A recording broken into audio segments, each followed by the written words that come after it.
You are listening to Where is the Line? The stories you will hear will be depraved, disturbing, and true. If you are easily unsettled, you may find this program offensive. And if you are under the age of 18, fuck off.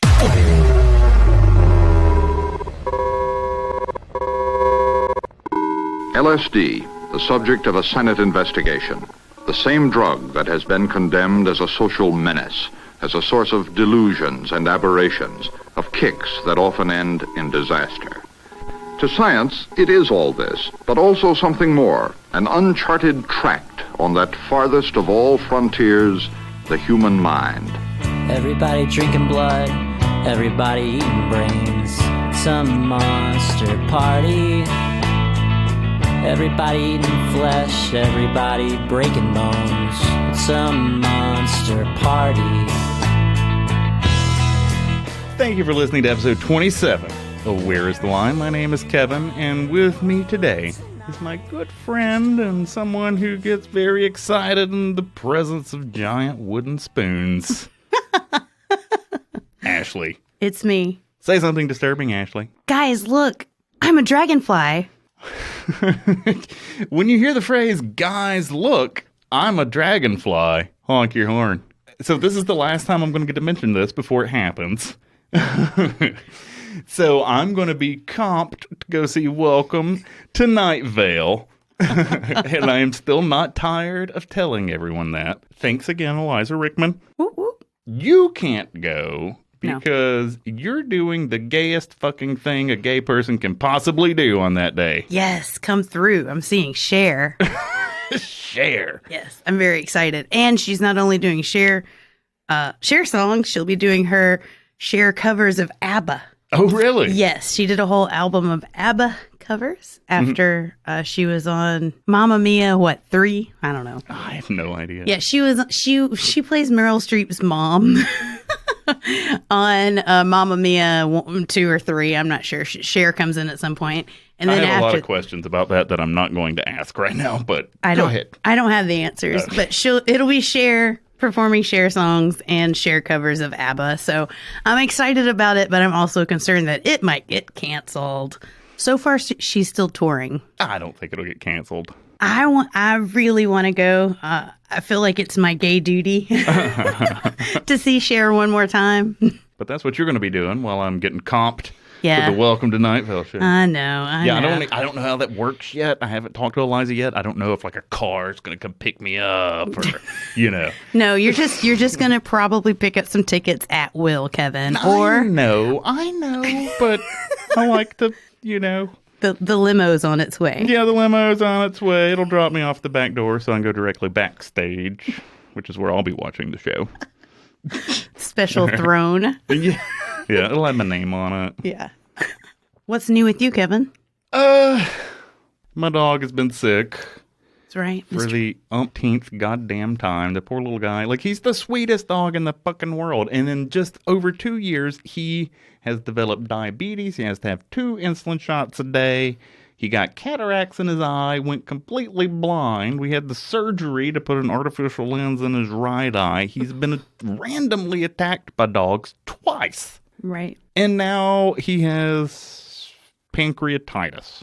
So we're dealing with that now. So good vibes. Good vibes for Wilson. Yeah, Wilson's a good little man. I'll put a picture of him on our Facebook page or something. I think you should. Wilson is such a sweet boy and such a polite boy. He's so polite. Yeah, he's so precious. So hope he gets well soon. He seems to be doing okay. I've been concerned this week, so I was happy to see him today. Yeah, he's able to stand up on his own and things now. So he is on the mend. And as soon as he feels like it, we are going to do as many outdoor dog-loving things as we could possibly do, because I am starting to realize that my dog just has small windows of health. So we're going to make the best of it. He deserves the best. And you're definitely giving him that. Yeah.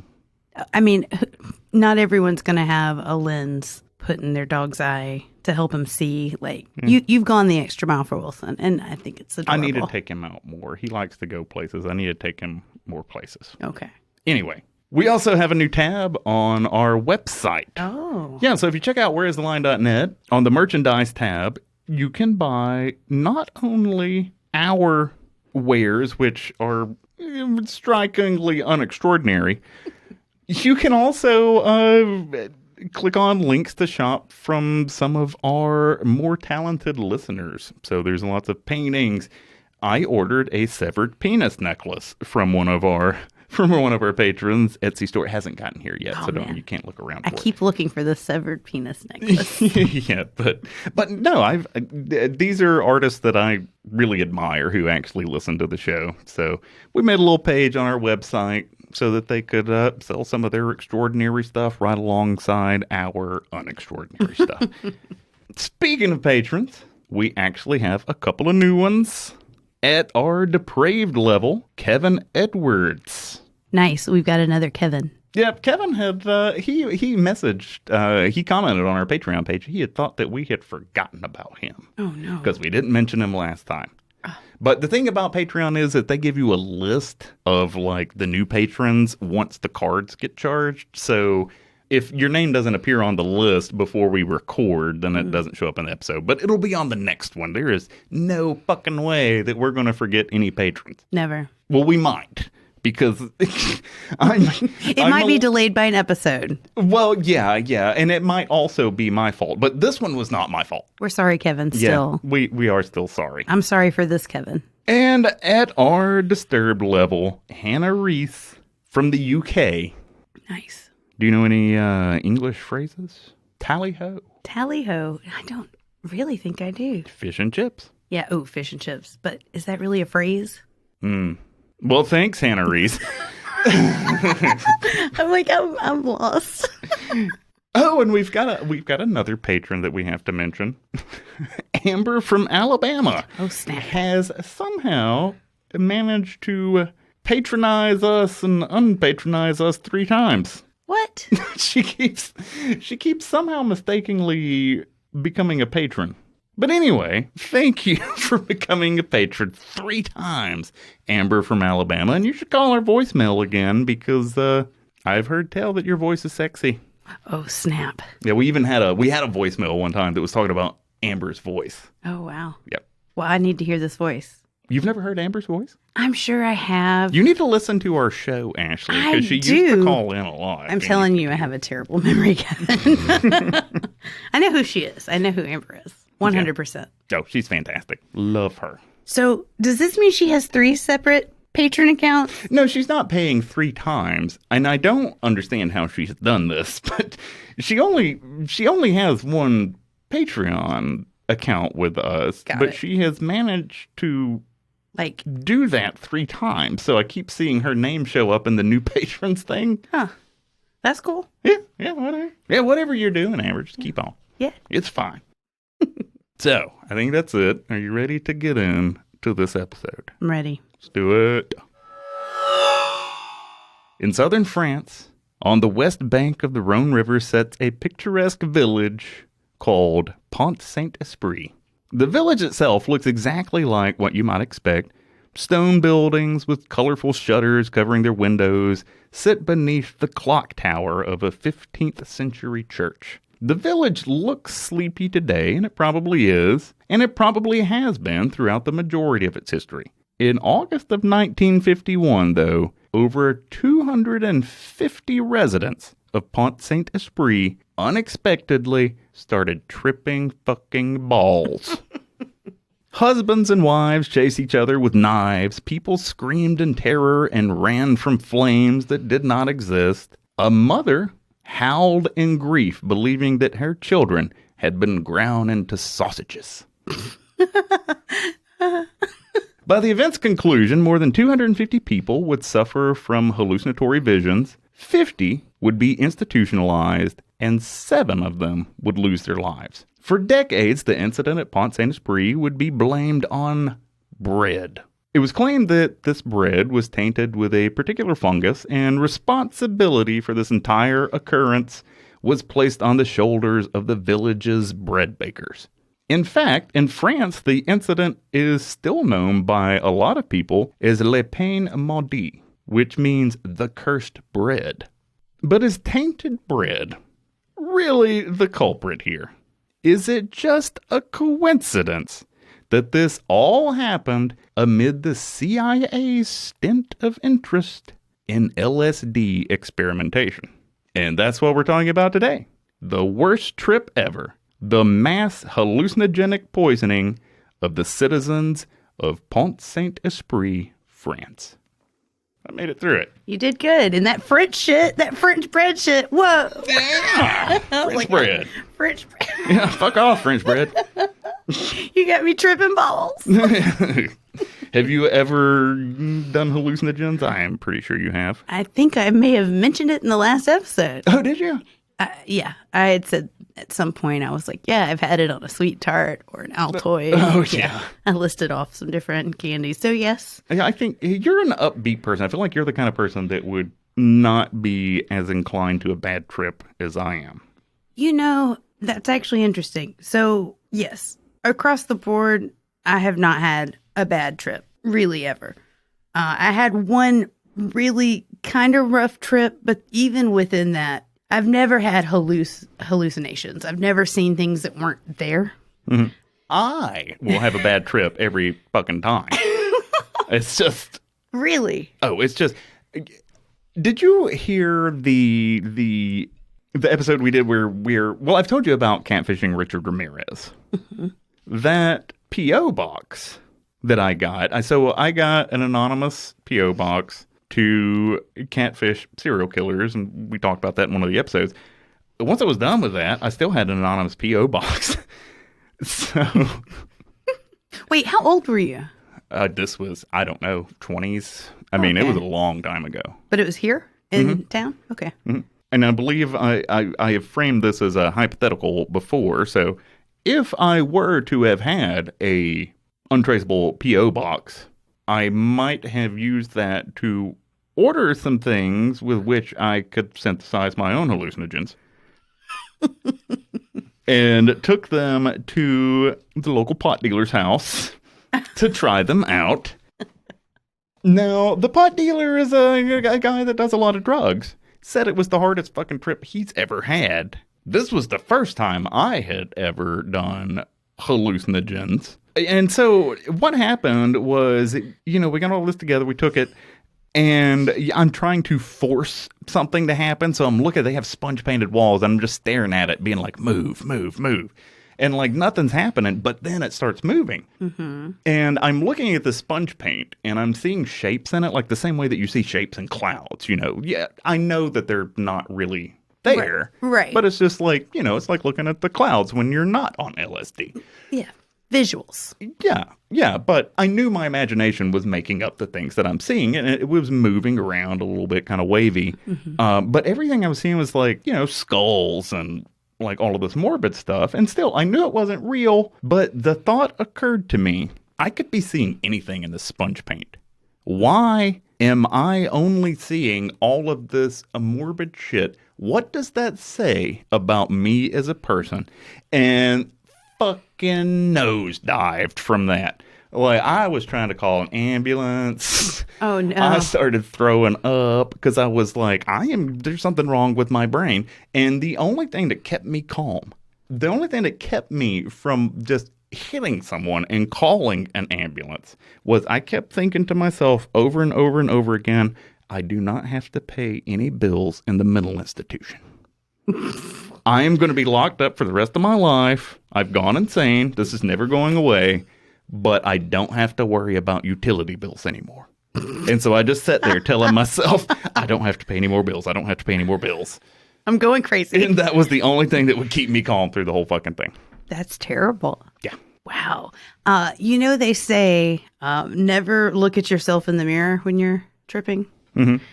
I did that once, and it was bad. So I definitely don't suggest it. So that's probably the darkest moment of a trip, I guess, is I looked in the mirror, and then I started seeing my own skull, like my entire face, but without skin and muscle. Oh. Yeah, it was terrifying. Like, I saw my skin moving around, but, I'm tripping. This is the kind of things you're supposed to see. Right. That internalization of why am I seeing what I'm seeing is what bothered me. Not the things themselves, but why my brain's projecting that. Right. No, I understand. Well, also, in my experience, when I trip, I get very focused on something, whatever it is, whatever I'm doing. So it was kind of hard to look away at that point. One of the most horrible things I imagine you could do to someone is give them LSD and not tell them. That would be terrible. And that's what happened to this entire town. So as I said in the beginning, this entire incident, so this town just goes crazy and starts hallucinating, and we're going to get into a lot of that later. But the official explanation for that has always been it was ergot poisoning. And ergot's a fungal disease that affects grains, in particular rye, which is what a lot of bread's made out of.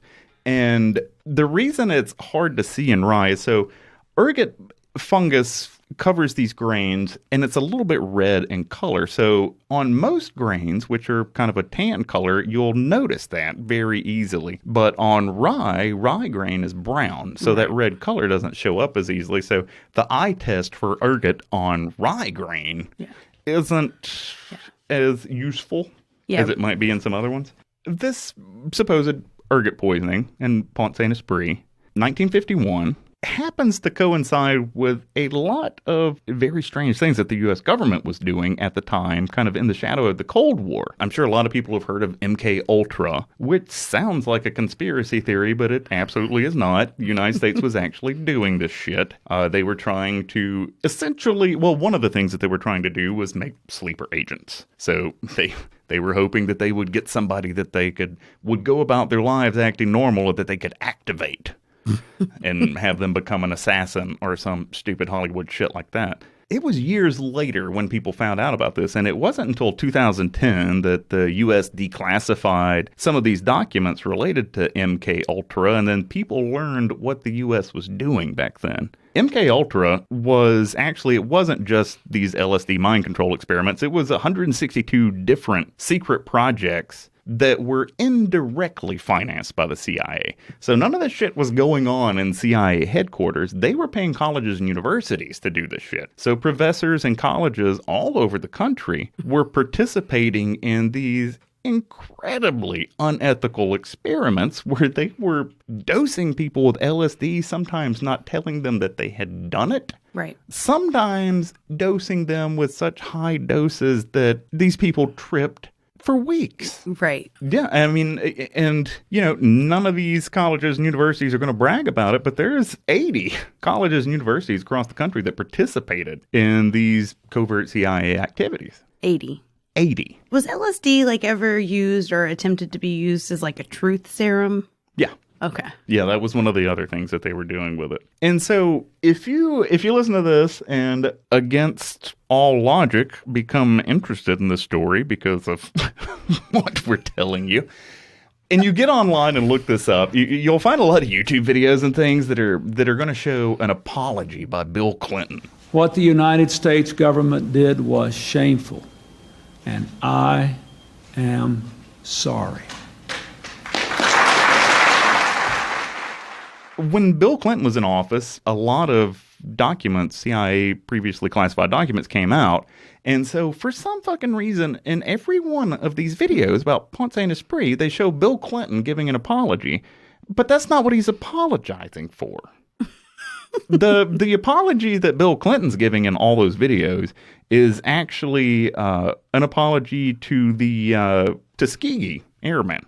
Oh. Who they were giving syphilis to. Mm. Another high point in American history. Right here in Alabama. Mm-hmm. So LSD, the first time anybody synthesized LSD was in the late 30s. So it'd been around longer than a lot of people realize. I mean, the general public didn't become aware of LSD until the fucking hippies and Woodstock and all that shit. Right. But it had been around since the 30s, but kind of in a pharmaceutical setting. The first person that synthesized it was actually named Albert Hoffman, which is not Abby Hoffman. Totally different guy. And so there was a lot of research done on LSD during this time where we did not have the ethical standards that we do today, which are still pretty goddamn low. Through that period of kind of intense study of LSD, we found out a lot about it, but we still don't entirely understand it. We know that physiologically speaking, LSD is very safe. It does little to no damage, lasting damage to your brain or anything else, unlike alcohol, which, kills all these brain cells. LSD doesn't have that kind of lasting physiological effect. Emotionally and mentally, though, LSD can be devastating, especially to people who had never heard of it. Right. So, like I said, we don't know exactly how LSD works because most of this research was done in the 40s, 50s, up through the 70s. But as of 2016, and this might be boring to some people, but I thought I got so into this. So here's how LSD actually works. Tell me about it. As far as we know.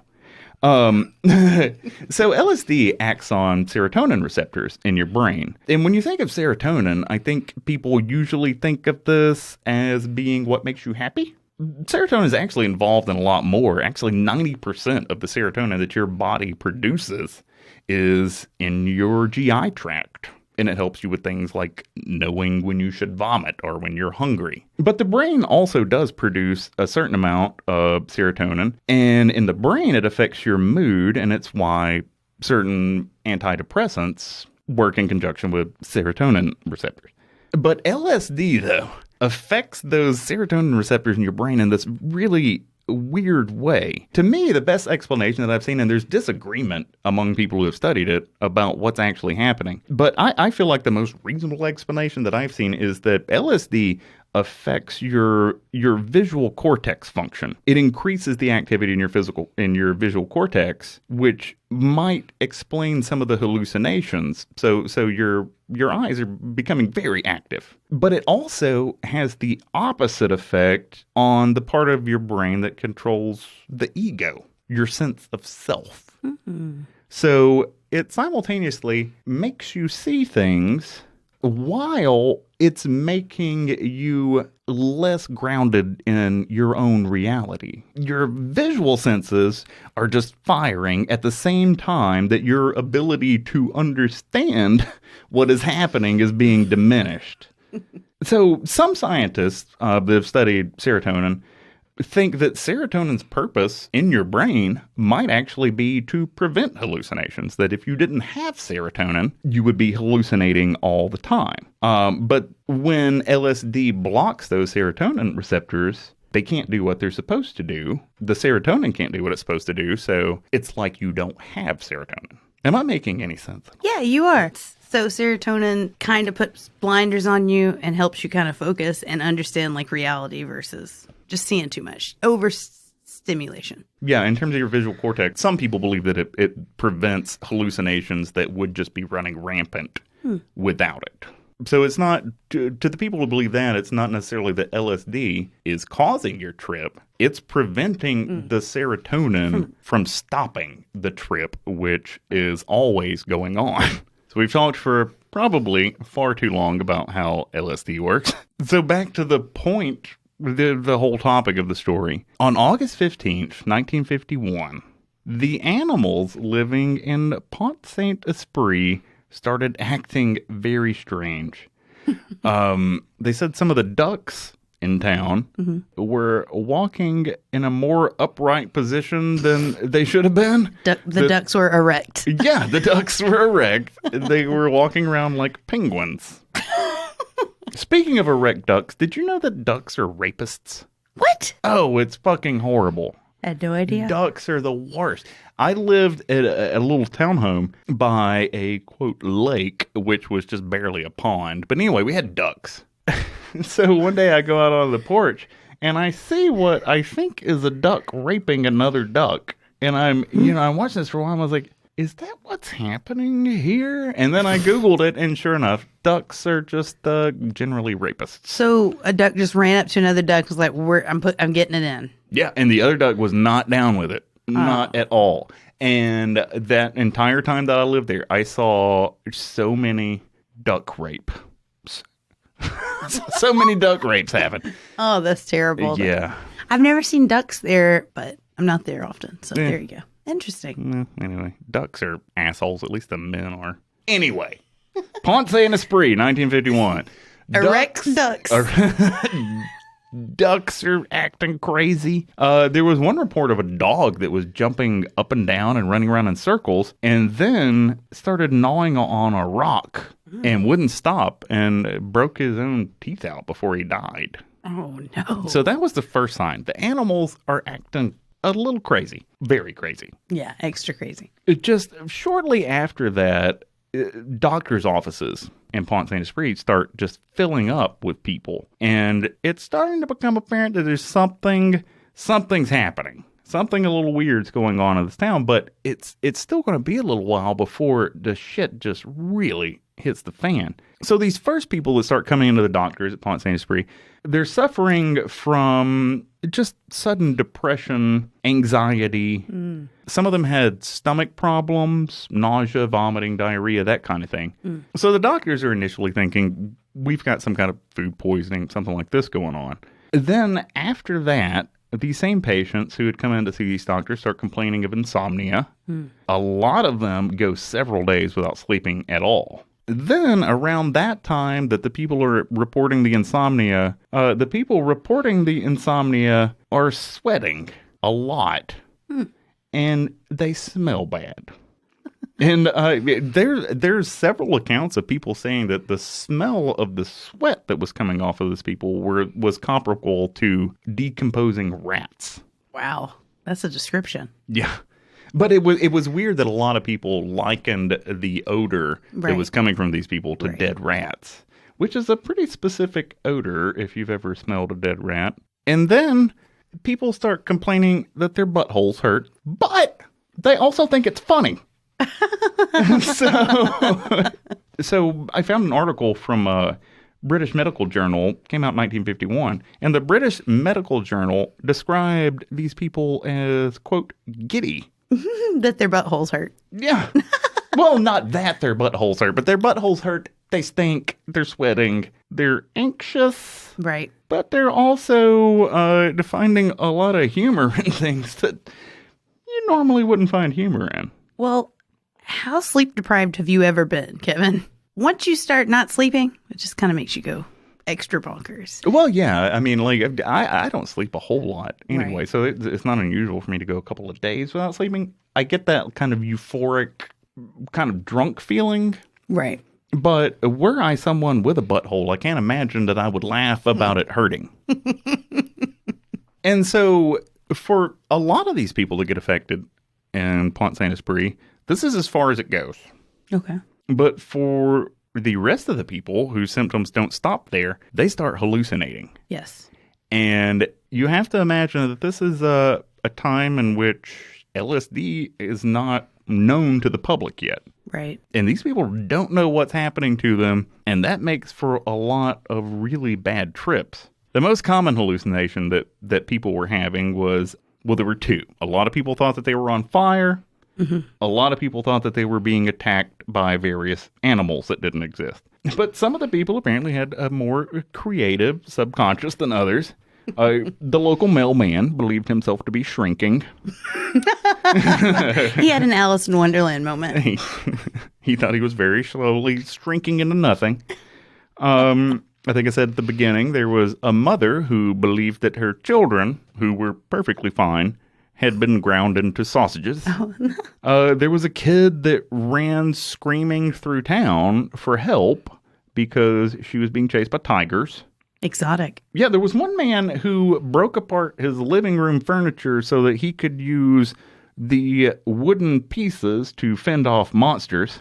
Oh, wow. And two people actually jumped out of a window. One of those people, before he jumped out, said that snakes were eating his brain. Mm. And what did the other one do? Oh, the other guy, he said, "Guys, look, I'm a dragonfly," and proceeded to jump out of the window to his death. The former, the one who thought that snakes was eating his brain, right. When he hit the ground, he broke both of his legs and got back up and kept running. Stop. It's the worst idea ever. How do you keep running after you break your legs, bro? Probably awkwardly. He probably wasn't running in a straight line. I would imagine crawling, you know? Oh, no. I mean, the reports were 2 broken legs, jumps right back up and takes off running. Was there someone that jumped into a river? Yeah, somebody jumps into a river. His friends pulled him out, so he wasn't one of the casualties from it. Right. And so this is just what's going on in town. I mean, imagine you're not one of the people affected by this. You walk out your front door in the morning, a little fucking kid runs by screaming about lions. There's people jumping out of windows. Mm-hmm. The ducks are standing up. Yeah. There's fire. They're surrounded by fire, or they're on people fire. Claiming that they're on fire when Right. they're not. Right. And so this is what's happening in town. And in the hospital, things aren't that much better because, these people are out loose. Some of these people have gone to the hospital and they're getting treatment. And so everywhere in the hospital, there's people tied to beds. People in straitjackets. They're doing anything that they can do to restrain these people because they're trying to hurt themselves. Right. Because of these visions that they're having. And this is all made worse because these people are hallucinating all these terrible things. And while that's happening, they're being tied to beds and put into straitjackets. And, Right. As we talked about earlier, they've kind of lost the sense of self. They don't really understand what's happening. Right. And so this is just feeding into these hallucinations and delusions more and more and more. Right. And so the people in the hospitals are having a really bad time. Yeah. For anyone that's ever taken any type of drugs, paranoia is pretty, I don't know. I've always been very paranoid when I trip or smoke. Yeah, I am just day to day.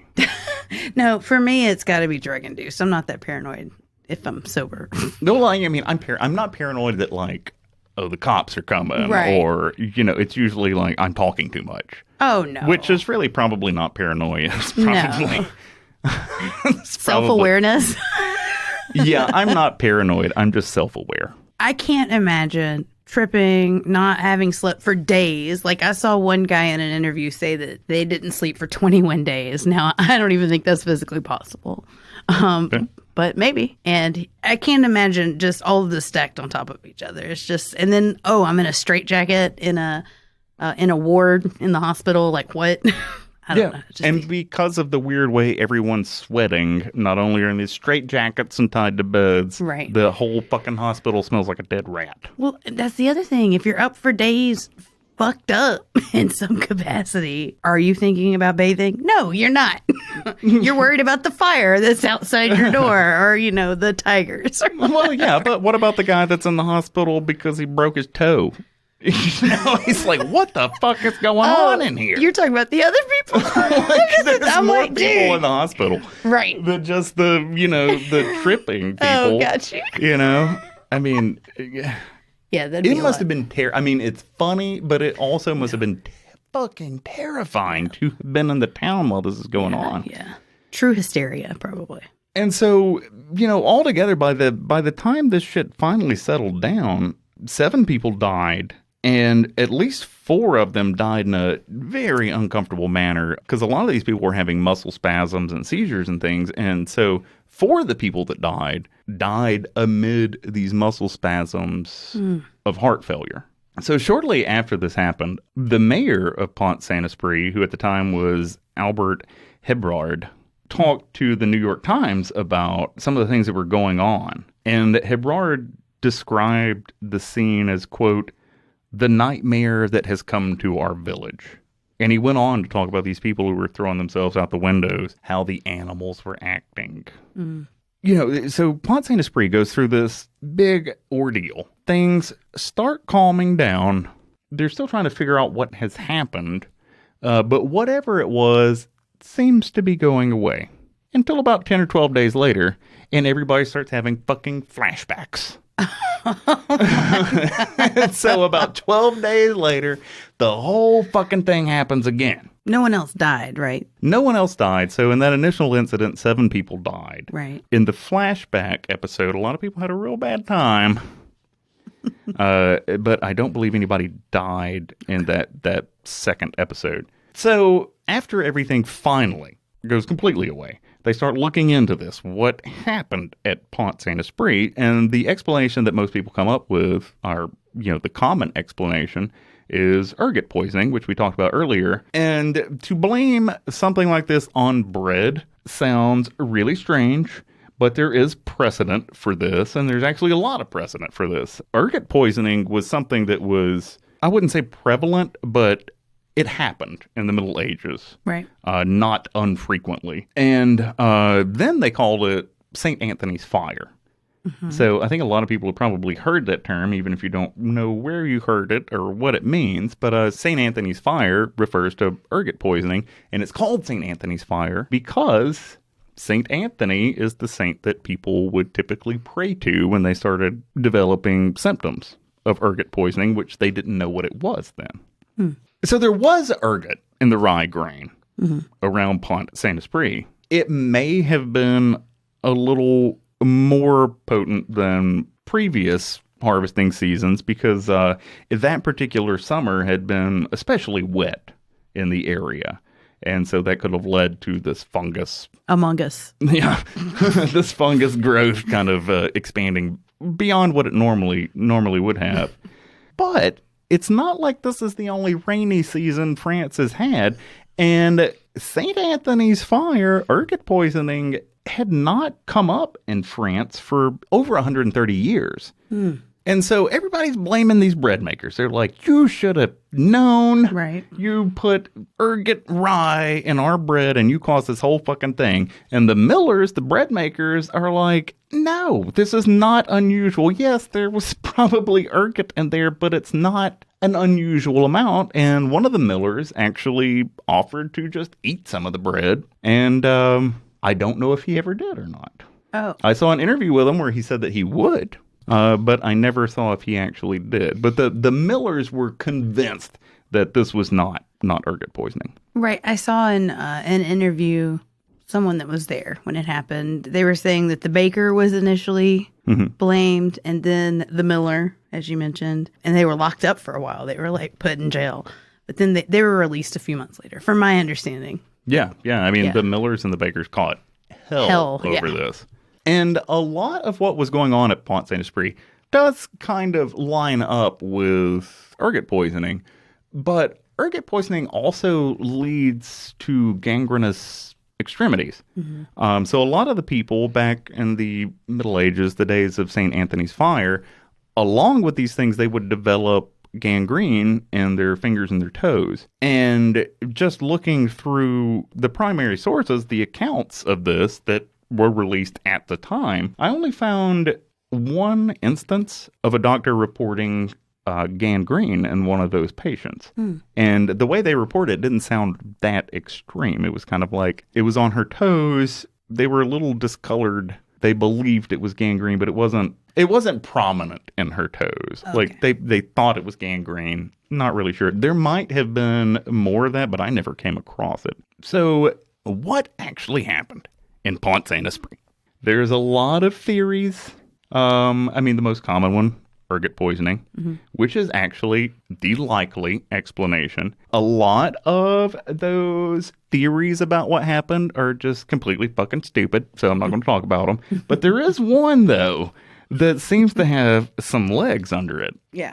I'm not sure if I believe it, but there's a lot of... the explanation is the CIA. Right. Did it. And most of this conspiracy comes from H.P. Aberelli Jr.'s book, A Terrible Mistake, The Murder of Frank Olson and the CIA's Secret Cold War Experiments. That's another good name, by the way. H.P. Aberelli Jr. It is a good name. It's a good name. So I believe this book was published sometime around 2010. Yeah. So in Albarelli's book, a lot of the lines that he's drawing between the U.S. government, CIA, and what happened in Pont-Saint-Esprit comes from the Rockefeller Commission investigation, which declassified a lot of CIA documents, and there was a lot of damning stuff in there. Now, Albarelli's lines between the CIA and Pont-Saint-Esprit are not direct lines. He's making a lot of inferences. So, for example, the things that came to light during the Rockefeller investigation were things that are very similar to what happened in Pont-Saint-Esprit. So, we found out that the U.S. government was testing biological weapons domestically. We were releasing non-fatal pathogens onto the West Coast, Florida, public transit systems to study how those things would move through the population.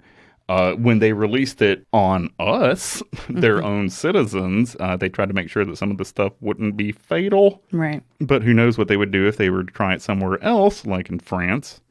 But the most compelling argument that gets made about the CIA being responsible for what happened centers around Dr. Frank Olson.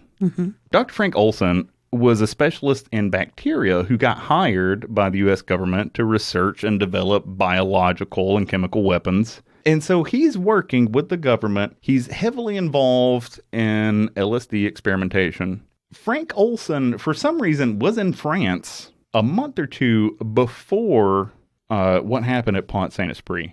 And so he's there. A month or two later, this mass hallucination episode happens. These people die. Shortly after that, it's said that Frank Olson starts getting depressed. Now, that part, whether or not Frank Olson was depressed, I'm not sure if that's verifiable. I haven't seen any firsthand accounts of that. But what is verifiable is that in 1953, right around Thanksgiving, one of his superiors in the CIA spiked his drink with LSD Yep. without Olson knowing about it. They dosed his ass. About a week later, after that dosing, Olson decides that he no longer wants to work for the CIA. He doesn't want to pursue any more weaponization of biological or chemical substances. And then shortly after that, he throws himself out of a 10th floor hotel window. Yep. That was in New York, I think. So Olson's family, for a long time, believed that Olson just got depressed and became suicidal. Right. They didn't know that he had been covertly dosed with LSD until the Rockefeller Commission reports came out. And when those reports came out, they tried to sue the CIA, but settled out of court for $700,000. They wanted $1.2 million. They came away with $700,000. Right. So since that never went to trial, what really happened to Frank Olson never got revealed beyond what we know from the Rockefeller Commission reports. Well, they also exhumed his body and had an autopsy again. What did they find? I think he had, like, head trauma previous to falling 10 floors. So there's a speculation on, like, him maybe being hurt before he was possibly thrown out of a window. Yeah. There's an entire Netflix show about this. It's called Wormwood. Yeah. Yeah, I've watched it. And I have not seen it. Yeah. But I do think that the United States has kind of a history of when you decide that you no longer want to be affiliated with the CIA or the FBI, people tend to become suspiciously suicidal right after that. Right. Well, when his wife got the payout, Miss Olson got the payout, part of that, like, that she signed a contract with the payout saying that she or her family, his family wouldn't try to ask any more questions about it going further, like, or blame the government for what happened to him. Yeah. Which is all very suspicious. Yeah. Another thing that came out in those Rockefeller documents, so inside them, we found out that the U.S. was employing several French nationals. We don't know exactly why. And that Pont-Saint-Esprit does get mentioned in those documents. Not in any direct way. Nobody says we gave the people of Pont-Saint-Esprit LSD. But we do know that around the same time, Olson was in France. Around the same time, the CIA was employing French nationals. And amongst the areas of these documents that have not been redacted, Pont-Saint-Esprit is mentioned. There was somewhere that I read that there was a laboratory that was synthesizing LSD within a few hundred miles of Pont-Saint-Esprit. There was a pharmaceutical company near Pont-Saint-Esprit that was one of the developers of LSD, one of the only developers of LSD at that time. And what's even a little more interesting about that is that when medical professionals were dispatched to Pont-Saint-Esprit to see what was going on, some of them came from that same pharmaceutical company that was developing the LSD. Correct. So suspicious. It's all circumstantial, but there is a lot of circumstantial evidence, which is a weird word to put next to circumstantial. I know that people do it, but it's a weird juxtaposition of wording to say circumstantial evidence. Anyway, what do you think? I'm on the fence again. But I don't know. I lean towards the LSD theory, but Kevin doesn't. I know you don't. Well, I don't know. I feel like ergot poisoning could explain this. Right.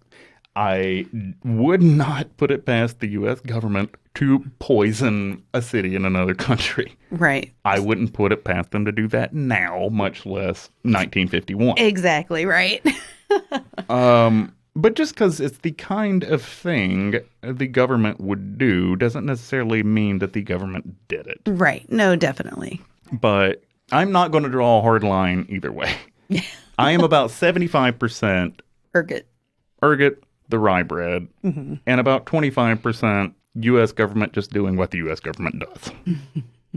Right. I would say I'm maybe 60-40. In favor of the U.S. being responsible. Probably, yes. Absolutely. Yeah, I can see that. But, yeah, I mean, we'll never know. Well, we might one day. Okay, hopefully. We might one day. So, what do you think happened in Pont-Saint-Esprit? Was it the CIA LSD experiment? Or was it just bread? Maybe let us know.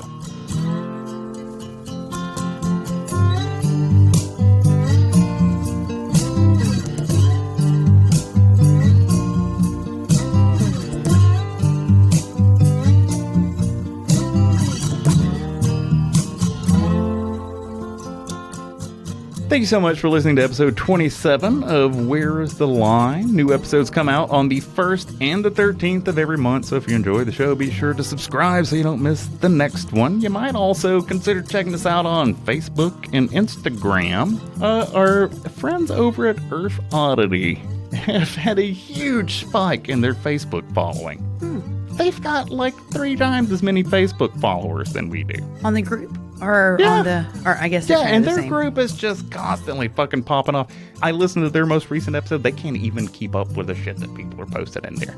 Great. And, I love those guys so much, and I really want nothing but the best for them. But also, I don't want to have the least popular podcast within a 1-mile radius of my own fucking home. I mean, seriously, Tiny lives like a mile from here. Right. So, join our Facebook, say some stuff on our Facebook group too, Yeah. I try to post stuff. I'll try to post more. Yeah. And Instagram, I've got to get better at Instagram. I post some memes, whatever kind of crazy story. I don't care what you post. I don't censor any of our social media. So if you put something up and it gets taken down, Facebook or Instagram did it, not me. Yeah, the only reason it'd be taken down is it's a public group though. So I mean, some hater could come to our Facebook page and just start reporting shit just because they're pissed or whatever. Well, I'm not going to take anything down. I don't even care if somebody's homophobic and they start slinging slurs at me, or if somebody is height adverse and starts slinging slurs at me. I don't care what. I'm not going to take anything down. You tall motherfucker. Yeah. No, I ain't taking it down. I don't care. Call me a tall motherfucker. We got a couple of reviews to get to. Yeah. Our first review comes from Red Rum 613. Do you know what Red Rum is spelled backwards? Murder. Yeah, shining. Red Rum 613 writes, "Love this podcast. I'm only a few episodes in as I've just found you guys, but loving it so far. Hilarious, great stories, and great chemistry. Will be recommending." Nice. Thank you so much. Thank you. Red Rum 613. And thank you to anyone who suggests our show to someone else. Absolutely. We appreciate it. That's pretty much the only way we grow. I keep bugging people and sending my friends links. Friends that aren't familiar with the podcast yet. I'm like, hey, listen, I'm on that. Most people, I am so fucking horrible at self-promotion. Like, I won't tell people about it. I didn't tell anybody I was even doing this for a long time. Yeah. And then if anybody does come up to me and ask me about it, I usually just tell them it's terrible and they wouldn't like it and they shouldn't listen to it. Yeah, I can vouch for that. He brushes it off, like if we're out, like out of the bar or something, and I'll try to brag on it. This was before I was on the show. I would brag on it and brag on Kevin, and he would just like, brush it off, walk away, like, oh, it's terrible, but I like it. I think it's pretty good. I'm so glad that my co-host thinks that our show's pretty good. It's okay, man. Listen, so I told my cousin that I was on a podcast now, and he was like, well, which one did you start with? And I was like, you don't want to listen to that one about the femme daddy, the femdom.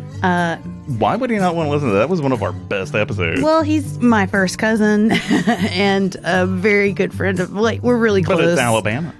Yeah, and we were accused of kissing cousins a long time ago. I won't get into it because it was not true. But he decided that, yes, he was going to listen to the episode where we talked to the femme daddy. And he was like 10 minutes in going, I don't think I should listen. I should have listened to this. I was like, I told you better. But he enjoyed it. He really enjoyed it. But like, I went really hard at the beginning of that episode and went through a lot of information that he had no idea of. So yeah, that was an experience. What specifically did he not know? I mean, like, he was like, really, Ashley, you pegged somebody in a playground? I was like, no, I didn't peg somebody. I was getting fucked. Does like, come on. Does he not know you? He knows Why me. would this be surprising to him? I guess is my question. Well, I hadn't talked about whether... I don't know. I guess I had told him we talked about pegging, so he automatically thought I was pegging somebody in a playground in Tennessee. I'm like, no. Not yet. No, exactly. I don't have my kit yet. But anyway, he was like, "Oh my God, what did I get myself into?" Anyway, tell me another poor review. Mother. Yeah, did she listen to it? I don't know. I hope not. You told her not to multiple times. I almost named the episode "Mom, Don't Listen." That's great. Our next review comes from Steve Clark 73. Steve Clark 73 writes, "Hello from Scotland. Oh wow. Brilliant podcast with superb hosts. I honk my horn. Steve-O." Nice. Thanks, Steve-O. Yeah, thank you. I often wonder if people actually honk their horns when they hear it. The phrase of the show. I know what you're talking about, Kevin. Stop shaming me. I've listened to this podcast. Well, no, I'm not shaming you. It's just like so we'll say, oh, this is honk your horn when you hear this. And I almost never catch it in the middle of the episode. Like, I'm the one that says honk your horn when you hear this. And then we go through the episode and get all the way to the end. And then I'm like, I don't remember ever saying the thing. Yeah. But I always do. If I'm listening to it in the car, I honk my horn when you initially tell us to honk our horn. Well, that's not when you're supposed to and honk then I honk it again. I just want to get an extra honk in. Okay, all right. Breaking the rules. Breaking the rules. Yeah. Moving on to voicemails. Oh, Our first voicemail is the second one we've received from a man with a very handsome name. This is from Kevin. Hello, this is Kevin from Groveport again. Good old Ohio. So I wanted to say that I am now on your Patreon. I think I'm on the depraved rating. I don't know. That's for you to decide. Favorite curse word? Blood gurgling vaginal fart. There you go. Put that in your gray matter, and I will be there tomorrow to give high five yesterday. Toodles. Blood gurgling vaginal fart. yeah. Is that what he said? I think so. I don't listen to these before Ashley gets here. I hadn't heard this yet. So yeah, wow. Kevin's that's his second shout out of the show because we talked to him at the beginning for being a patron. Nice. And now we got that voicemail from him. Wow, that's a good cuss word. That is. Woo! Thanks a lot for that voicemail, Kevin. Thanks, Kevin. That was a good one. And thanks for being a patron again. As I haven't heard this next voicemail, I'm not sure who it's from yet, but here we go. Hey guys, I really love the show. I started listening when Ashley started. I did sort of fall in love with Samantha as I went back to the episodes.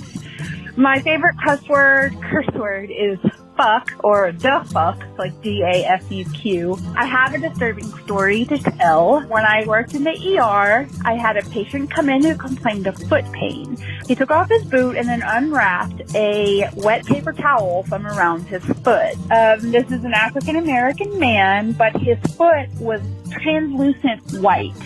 And you could see that he had gangrene at one point on this foot because there were edges of dark green necrotic flesh, but burrowing in the visible tendons and ligaments were maggots who ate that gangrene. So we put him in a room and give him some pain meds, and then me and another nurse for 45 minutes irrigate the maggots out with saline and tweezers. It was really disgusting. It makes me nauseous just thinking about it. Yeah, so that's my gross story. I've listened to every single episode now. I'm all caught up, and I can't wait for more. Keep up the good work. Bye. That is exactly the kind of voicemail Wow. that this show needs. And thankfully, sometimes gets. Wow. I love the stories from the nurses. Yeah, that's intense. Ashley was gagging a little bit while that was playing. I was. We haven't done a super fucking gross story yet with you. Yeah. It's coming. I'm honestly excited for it. But yeah, that made me gag a little. Once she started talking about translucent skin, and the maggots. Oh no. Yeah, timely too. Gangrene was a part of this episode story. So sometimes these voicemails are weirdly timely. On topic. Before I listen to these voicemails, I can see the Google translation of what it believes the voicemail to say. Uh-oh. Google believes that this voicemail says only birthday cake that was dead. What? Hey, Tristan and hey, Ashley. This is Amber from Alabama, and I am driving home from work. It's been the shittiest past 2 days. And I know you guys are not a part of this podcast, but I just about put my pants on that she's doing the podcast, and I'll talk to you guys later. Bye. Well, clearly, Google Google voice to texts impression. This person said birthday cake that was dead is wrong. Yeah. Did you catch who that was, though? No. That was Amber from Alabama. Oh, shit. Again, we were just saying at the beginning of the episode that Amber from Alabama needs to call. We need to revise that now, that Amber from Alabama needs to call while her car window's rolled up. Yes. Did she say? She said my name at some point. I'm pretty certain. Maybe. I'm gonna have to do some. I'm gonna do some work on that and see if I can pull out some of the background noise and see what was said. I heard Ashley, and I heard something about she needed that laugh. I got that out of it. I just heard Amber from Alabama. Oh, nice. See, that could have been, maybe I'm just over here going, yeah, they said something about me. It's probably, I'm probably going to do some work on this, and it's going to turn out that it's not Amber from Alabama, and that whoever it is said absolutely nothing about you. I do think it's someone from the South. I do think it's someone from maybe Alabama. And if it is Amber from Alabama, she's my first Facebook friend. That's added me from the show. Yes, from the show, and she's so sweet. She's super nice. If you'd like to leave us a voicemail of your own, you can get in touch with us at 386-227-7848. Do you happen to know what that spells? Dumbass tit. Dumbass tit on your phone dial. Again, that number is 386-227-7848. That's going to do it for this episode. Thank you all so much for listening. We really appreciate it. And we'll see you again soon. Deuces. I'm sticking with it. Do it. Oh, fuck. Am I recording? Please, dear God. Yes. I was like, no. Kids, when you go to bed, stay away from your closets and don't look under your bed.